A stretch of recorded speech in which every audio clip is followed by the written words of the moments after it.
কিছুক্ষণ আগে ডাকসু নির্বাচনে ইশতেহার প্রকাশ করেছে ছাত্রদল। সে বিষয়ে আরো জানবো। ক্যাম্পাস থেকে সহকর্মী ফরহাদ ইবনে মালিক যুক্ত হচ্ছেন আমাদের সাথে। ফরহাদ, ছাত্রদলের ডাকসু নির্বাচনী ইশতেহার ঘোষণা হয়েছে, সেই ইশতেহারে কি কি আছে বিস্তারিত জানাবেন। অদিতি, আমার হাতে ইশতেহারটা রয়েছে। আমি যদি ইশতেহারটা একটু দেখাতে চাই, ইশতেহার আমার হাতে রয়েছে। ইশতেহারে ছাত্রদল তারা মোট 10টি অঙ্গীকার ইশতেহার ঘোষণা করেছে। এই ইশতেহারের মধ্যে তাদের প্রথমে যা রয়েছে তা হচ্ছে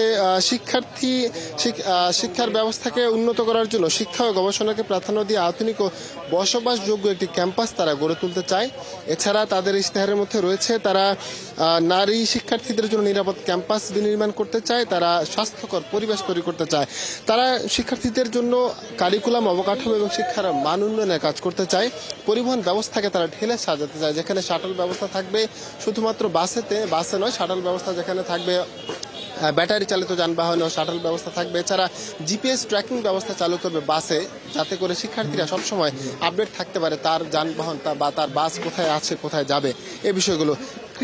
ক্রীড়াশীল কর্মকাণ্ডে তারা এখানে গুরুত্ব দিতে চাইছে, যেখানে মানুষের সৃজনশীল কর্মকাণ্ড গুরুত্ব পায় এবং সৃজনশীল সঙ্গীত চর্চা, বিতর্ক প্রতিযোগিতা, বিভিন্ন বিষয়ে তারা উদ্যোগ নিতে পারে। টিএসসিতে আলাদা একটি সেন্টার তারা এখানে তৈরি করতে চায়। শিক্ষার্থীদের হয়রানিমূলক প্রশাসনে যে হয়রানিমূলক কর্মকাণ্ড চলে, যে আসলে তারা প্রশাসন রেজিস্টার ভবনে গেলে বলে যে লাঞ্চের পরে আসেন, এই ব্যবস্থাগুলোকে তারা একেবারে ঢিলে সাজাতে চায়, পুরোটা ডিজিটালাইজ করতে চায়, যেখানে আসলে কাগজের কোনো ব্যবহার থাকবে না বলে তারা মনে করছে।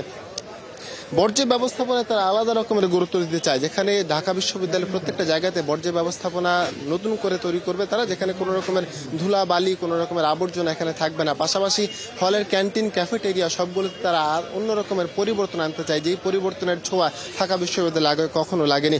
পাশাপাশি একটা কার্যকর ডাকসু তারা প্রতিষ্ঠা করতে চায়, যেখানে ছাত্রছাত্রীরা, শিক্ষার্থীরা তাদের দাবি দেওয়া নিয়ে আসতে পারবে, শিক্ষার্থীদের দাবি দেওয়া ডাকসু পূরণ করবে, প্রশাসনের সাথে কথা বলে। পাশাপাশি এই ঢাকা বিশ্ববিদ্যালয়ের শিক্ষা এবং সংস্কৃতি এবং কৃষ্টি কালচারের মানকে আন্তর্জাতিক পরিসরে তারা বিকশিত করতে পারবে, এই প্রত্যাশা নিয়ে তারা মোট 10টি ইশতেহার তারা এখানে ঘোষণা করেছেন।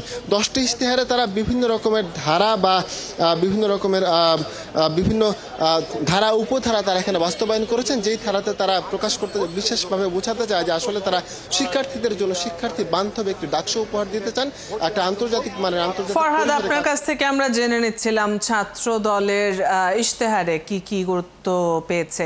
অনেক ধন্যবাদ আমাদেরকে এই মুহূর্তের খবরগুলো জানিয়ে দেবার জন্য।